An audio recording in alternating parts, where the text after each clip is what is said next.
demônios clamaram a Jesus pela permissão de habitar os corpos dos porcos, seres espirituais capazes de influenciar o mundo físico para seus intentos. Essa capacidade de tomar controle total de um corpo humano é conhecida como possessão demoníaca. Durante sua estada na Terra, Jesus enfrentou diversas vezes essas entidades sombrias, e nenhuma delas resistiu ao poder incomparável de Cristo. Ao cair da noite, trouxeram a ele muitos afligidos pelo domínio demoníaco, e com uma simples palavra, Jesus expulsou os espíritos malignos, restaurando a saúde daqueles que estavam enfermos. Nesses momentos, ele não apenas demonstrou sua autoridade como Messias, mas também iluminou a vitória da luz sobre as trevas e ofereceu alívio àqueles que sofriam.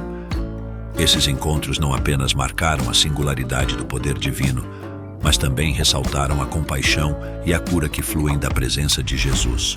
No Evangelho de Mateus, no versículo 16 do capítulo 8, a cidade de Gade se torna o palco de um impactante encontro entre Jesus e um homem possuído por demônios.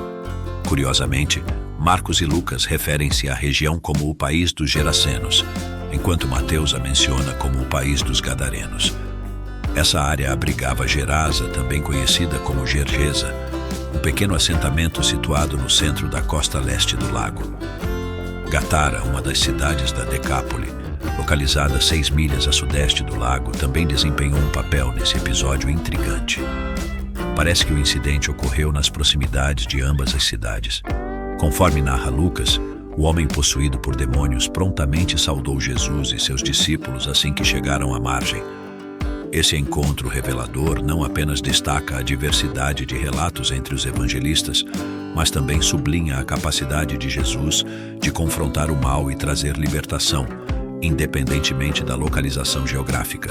Lucas e Marcos focalizam a narrativa em apenas um dos dois indivíduos possuídos, concentrando-se na singularidade desse encontro poderoso. No capítulo 8 de Lucas, versículos 27 e 28, somos apresentados a um homem da cidade, há muito tempo atormentado por demônios, vivendo sem moradia fixa. Ao avistar Jesus, ele se aproximou, prostrou-se diante do mestre e exclamou em alta voz: "Que queres de mim, Jesus, filho do Deus Altíssimo? Rogo-te que não me atormentes." Lucas 8, 28. O perspicaz Dr. Lucas descreve habilmente alguns sinais reveladores da possessão demoníaca nesse indivíduo. O desrespeito próprio, evidenciado pela condição de vida desolada e sem lar, destaca-se como um sintoma. O isolamento social, representado pelo estado de não ter moradia fixa, adiciona outra camada à complexidade dessa aflição espiritual. A busca de refúgio em locais impuros sinaliza a presença do mal em sua vida. Além disso, a notável capacidade desse homem de reconhecer Jesus como o Messias revela uma consciência espiritual mesmo em meio à opressão demoníaca. Seu controle sobre a língua ao dirigir-se a Jesus em alta voz indica uma luta interior, enquanto a manifestação de força sobre-humana enfatiza a intensidade da batalha espiritual que se desenrola. Assim, Lucas nos proporciona uma visão profunda não apenas do poder de Jesus em enfrentar as forças das trevas, mas também das complexidades e manifestações da possessão demoníaca na vida daqueles que encontram o Filho do Deus Altíssimo. Esse homem encontrava-se sob a influência de forças espirituais que se opunham diretamente à vontade de Jesus e de Deus. Após esse episódio impactante, Jesus empreendeu uma jornada através de cada cidade e vila, proclamando as boas novas do reino de Deus, enquanto os 12 discípulos o acompanhavam de perto. Maria, anteriormente afligida por um demônio, testemunhou a libertação por intermédio de Jesus. Um ato que desmistifica as suposições de que sua posse demoníaca estava ligada explicitamente à imoralidade, conforme registrado nos versículos de 1 a 3 do capítulo 8 de Lucas. A narrativa se desdobra ainda mais nos versículos 29 ao 32, onde Jesus emitiu uma ordem firme ao espírito impuro que dominava o homem. Esse espírito havia exercido controle sobre ele em múltiplas ocasiões, levando-o a ser acorrentado repetidas vezes. No entanto, mesmo quando aprisionado, o poder do demônio era tal que ele conseguia romper as correntes, sendo posteriormente conduzido para o deserto pela influência maligna. Este relato não apenas ilustra a intensidade do conflito espiritual que Jesus enfrentou, mas também revela a notável libertação que ele trouxe a indivíduos cativos de forças demoníacas. Ao conduzir seus discípulos por diversas localidades, Jesus não apenas proclamava o reino de Deus, mas demonstrava com autoridade a libertação daqueles que estavam subjugados por poderes malignos. Quando Jesus inquiriu sobre o nome do homem possuído, a resposta foi reveladora: Legião, pois uma multidão de demônios havia tomado posse dele. Diante do poder e autoridade de Jesus, esses espíritos malignos suplicaram para não serem lançados no abismo. Na proximidade, uma grande manada de porcos pastava na montanha. Intrigantemente, os demônios solicitaram a permissão de Jesus para ingressarem na manada de porcos, e ele consentiu. Este episódio levanta questões sobre os destinos após a morte descritos nas Escrituras. Em particular, há 4 lugares mencionados como habitados por ímpios, juntamente com anjos desobedientes e espíritos. Estes lugares são descritos como locais de tormento, e um deles é conhecido como Tártaro, onde certos anjos estão acorrentados, aguardando o dia do julgamento. A passagem não apenas ilustra a autoridade suprema de Jesus sobre as forças das trevas, mas também proporciona uma visão intrigante sobre o destino dos demônios após serem expulsos. Ao permitir que entrassem na manada de porcos, Jesus revela uma complexidade espiritual que transcende a simples expulsão, destacando o cumprimento de propósitos divinos, mesmo em meio a eventos aparentemente misteriosos. No Novo Testamento, a palavra Tártaro aparece apenas uma vez em sua forma grega, especificamente em Pedro 2, nos versículos do 2 ao 4. Nesse versículo, destaca-se que Deus não poupou os anjos que pecaram, mas os enviou ao Tártaro, acorrentando-os em trevas, aguardando o julgamento. Outra passagem relacionada a anjos caídos é encontrada em Gênesis capítulo 6 e versículos de 1 a 4, mencionada também em Judas 1 e versículo 6, onde alguns anjos abandonaram sua morada celestial e foram lançados por Deus ao Tártaro como punição, permanecendo em poços de trevas até o dia do juízo. A preocupação expressa pelos demônios, conforme mencionada em Lucas 8 e versículo 31, destaca o temor de serem lançados no Tártaro. No contexto de Pedro 2, a referência ao Tártaro surge ao condenar falsos mestres. A mensagem é clara: aqueles que deliberadamente disseminam heresias na igreja, assim como os anjos caídos responsáveis por espalhar o pecado, enfrentarão o destino do Tártaro. É uma advertência séria sobre as consequências da deturpação da verdade divina e da promoção do erro, destacando a seriedade do juízo que aguarda aqueles que desviam outros do caminho da verdade. Nos textos sagrados, o local conhecido como Hades, ou Sheol em hebraico, é frequentemente traduzido como inferno ou sepultura. Após a morte de Jesus, ele desceu ao Hades, onde, segundo a afirmação de Pedro, pregou às almas cativas. Paulo, em sua carta em Efésios, destaca que, ao ascender ao céu, Cristo libertou esses cativos, cumprindo assim a profecia do capítulo 61, que prometia a libertação dos cativos. Jesus veio para abrir as portas das prisões e libertar aqueles que estavam aprisionados. A palavra traduzida como abismo é abussos em grego, que em outros lugares do Novo Testamento é interpretada como um poço sem fundo. Notavelmente, os demônios imploram a Jesus para não serem enviados ao abussos naquele momento, pois eles têm consciência de que haverá um tempo designado para serem lançados nesse abismo. Embora Jesus tenha concedido temporariamente a eles alguma liberdade, não os enviou ao abussos naquele momento. É interessante observar que, no futuro, haverá um tempo em que Satanás será acorrentado e os demônios incitarão uma rebelião contra Deus e o reinado de Jesus Cristo nos corações dos ímpios. Após essa revolta, serão finalmente lançados na Giena, o lugar onde a besta e o falso profeta estão. Na região de Gadara, onde ocorreu o encontro descrito, a maioria da população era composta por não-judeus. Isso ressalta não apenas a complexidade dos eventos espirituais, mas também a soberania de Jesus sobre todos os domínios, incluindo aqueles habitados por não-judeus. Ao confrontar os demônios que afligiam o homem atormentado, Jesus instruiu-os a deixarem aquele corpo para que o homem pudesse ser libertado de sua agonia. Contudo, o Senhor não apenas buscou alívio para o sofrimento imediato, mas também discerniu a extensão do mal ao pedir ao homem que revelasse seu nome. Essa medida reveladora permitiu a Jesus compreender a magnitude do poder maligno. Surpreendentemente, os demônios, cientes da iminente punição que os aguardava, preferiram permanecer em corpos de seres vivos a serem enviados a um lugar de tormento. Assim, quando confrontados com a perspectiva de deixar o homem, solicitaram a Jesus permissão para entrar em outros seres vivos, incluindo a manada de porcos nas proximidades. Jesus, em sua compaixão, atendeu ao pedido dos demônios, permitindo-lhes entrar nos porcos. No entanto, as consequências foram dramáticas e os porcos enlouqueceram, precipitando-se no mar e se afogando. Essa cena visualmente impactante, registrada em Lucas 8, nos versículos 33, não apenas confirmou o poder absoluto de Jesus sobre os demônios, mas também destacou a responsabilidade dessas entidades por suas ações. Mesmo quando concedeu temporariamente sua solicitação, Jesus, ao enviar os demônios para os porcos, ofereceu uma demonstração incontestável de sua autoridade sobre as forças das trevas. Os demônios, ao saírem do homem, precipitaram-se nos porcos, resultando em uma cena caótica em que a manada correu violentamente por um lugar íngreme até o lago, onde se afogou. O valor que Jesus atribuía à vida de um único ser humano superava em muito o prejuízo material representado pelos 2.000 porcos. No entanto, os moradores locais, mais preocupados com seus campos e interesses materiais, insistiram para que Jesus deixasse a área, temendo as consequências de sua presença prolongada. Curiosamente, na montanha também havia uma grande manada de porcos envolvida em uma prática ilegal, violando a lei. Esses homens estavam envolvidos em um comércio equivalente a atividades ilícitas, como o cultivo de cocaína ou papoulas.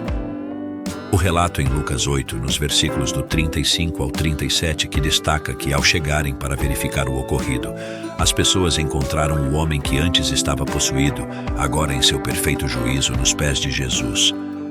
O impacto da transformação era visível. O homem, anteriormente atormentado pelos demônios, estava agora assentado, vestido e em pleno domínio de suas faculdades mentais. O testemunho da libertação desencadeou um temor reverencial entre todos os presentes. Essa cena extraordinária não apenas evidenciou o poder transformador de Jesus sobre as vidas, mas também ressaltou a reação surpreendida diante da libertação e restauração completa daquele que outrora estava possesso. Aqueles que testemunharam o milagre contaram sobre a cura do homem que outrora estava possuído pelos demônios. No entanto, a reação da multidão da região dos Gadarenos foi marcada por temor e preocupação. Em vez de celebrar a libertação do homem, eles pediram a Jesus que se afastasse, dominados por um grande medo. Jesus, respeitando a escolha deles, subiu no barco e partiu. A tristeza da situação reside no fato de que o povo estava mais preocupado com o bem-estar dos porcos do que com a libertação do homem. A perda material dos porcos superou, nos olhos deles, o valor da saúde e da restauração do homem que experimentara a ação transformadora de Jesus. Pediram com insistência que Jesus os deixasse em paz, revelando uma prioridade equivocada. Curiosamente, o homem que fora possuído pelos demônios e libertado implorou a Jesus para ficar com ele. No entanto, Jesus, em sua sabedoria, enviou-o de volta para sua casa, instruindo-o a proclamar o que Deus havia feito por ele. Essa decisão não apenas ressalta a missão de testemunho e proclamação do poder de Deus, mas também destaca a ironia da situação. Aqueles que deveriam ter se alegrado pela transformação do homem estavam mais preocupados com suas perdas materiais. A história reflete a complexidade da resposta humana diante do poder de Deus, evidenciando como prioridades podem estar distorcidas quando o foco está mais nas posses terrenas do que na verdadeira libertação espiritual. Ao retornar a Cafarnaum, o homem que fora libertado por Jesus espalhou entusiasticamente a notícia por toda a cidade sobre as maravilhas realizadas por ele. Em Cafarnaum, as pessoas o receberam alegremente, ansiosas por sua chegada. Esse contraste entre aqueles que pediram a Jesus que se afastasse e aqueles que o aguardavam com expectativa é notável. Há uma sugestão de que o homem não era nativo de Gadara, pois, ao ser instruído a anunciar a misericórdia de Deus, ele o fez na Decápolis, como registrado por Marcos. Essa história ressalta não apenas a transformação radical na vida daquele homem, mas também a resposta variada das pessoas diante do poder de Jesus. Enquanto alguns resistiram e pediram que ele se retirasse, outros o aguardavam com esperança e alegria. A menção de Satanás e seus demônios destaca a persistente tentativa de perturbar a obra de Deus e enganar aqueles que puderem. Paulo 2, em Coríntios 11, nos versículos do 14 ao 15, adverte sobre a habilidade de Satanás em se disfarçar como um anjo de luz, indicando que seus servos também podem se disfarçar como servos da justiça. O alerta para permanecer sóbrio e vigilante, presente em Pedro 1, nos versículos do 5 ao 8, destaca a constante ameaça do diabo que ronda como um leão rugindo, buscando a quem possa devorar. Os demônios são descritos nas Escrituras como espíritos malignos, espíritos imundos, espíritos mentirosos e anjos de Satanás. Marcos 1 e versículo 27. A diversidade dessas descrições destaca a natureza enganadora e hostil dessas entidades espirituais, reforçando a importância da vigilância espiritual na vida cristã. A narrativa do Apocalipse 12 e versículo 9 destaca o momento em que o grande dragão, a antiga serpente, conhecido como Diabo e Satanás, é expulso e lançado na terra juntamente com seus anjos. Esse versículo aponta para a natureza enganadora de Satanás, que busca atacar os cristãos e entrar em conflito com os anjos santos.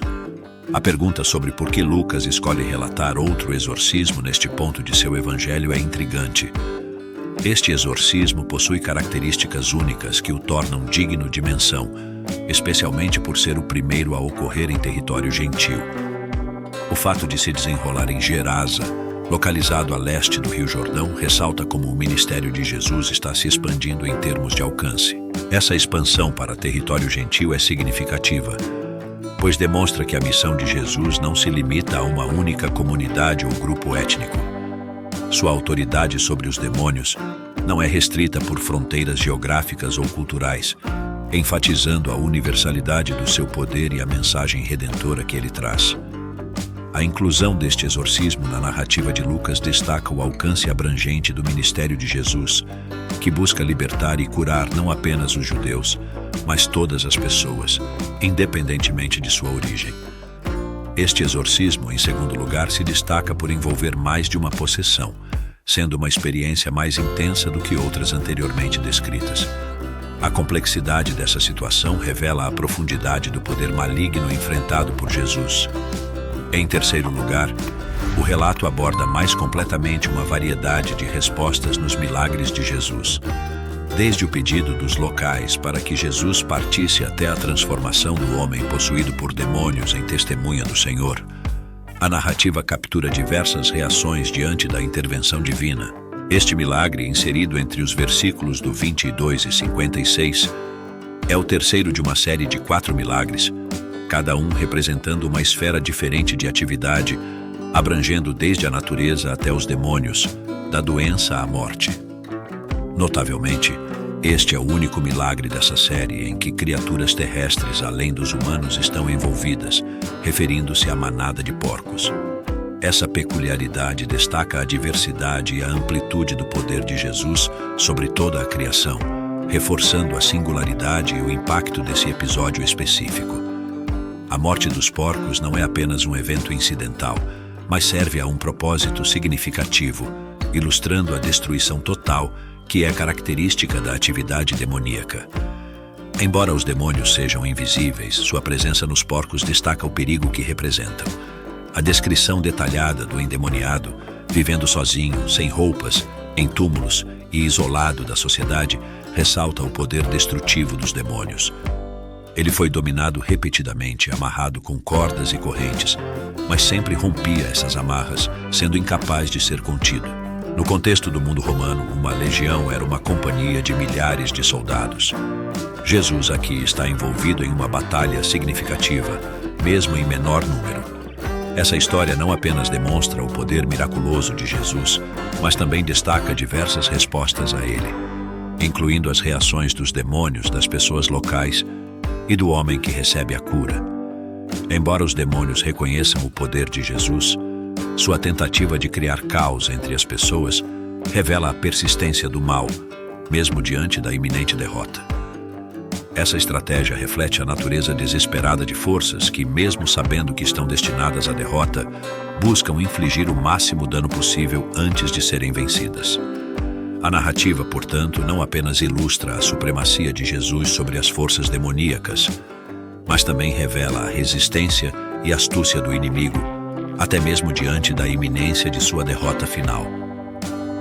O homem curado destaca o quão desamparada uma pessoa pode estar, especialmente quando está acorrentada por forças mais poderosas do que ela mesma. No entanto, sua transformação ilustra o contraste impressionante que ocorre na vida de alguém após ser libertado de tal subserviência. Este milagre vai além da mera expulsão de demônios. É, antes de tudo, sobre libertar uma pessoa da opressão, demonstrando o poder transformador de Jesus. Ele não apenas liberta dos demônios, mas restaura a dignidade e a identidade, reintegrando o indivíduo na sociedade e permitindo que ele se torne um testemunho vivo do poder e da misericórdia de Deus. A libertação de uma alma da captividade é um elemento central deste milagre, que tem implicações sociais profundas. Levar a sério a presença do mal e dos demônios sugere que Jesus escolheu realizar esse evento de maneira impactante e gráfica, para ilustrar a libertação de uma alma de uma opressão que vai além do físico, tocando nas esferas da dignidade e identidade humana. Este milagre destaca não apenas o poder de Jesus sobre as forças das trevas, mas também sua missão de restauração completa e redenção para aqueles que estão presos na escravidão espiritual. A existência do mal, que finalmente resulta na morte, serve como um lembrete contundente de que a presença do pecado na raça humana exigiu seu próprio preço, a morte. Este é um reflexo profundo da seriedade do pecado e da necessidade de redenção. Em nosso mundo moderno, muitas vezes brincamos com forças espirituais em vez de levá-las a sério. Textos sobre demônios desafiam nossa compreensão, pois nos confrontam com conceitos que não envolvem experiências visuais ou auditivas diretas.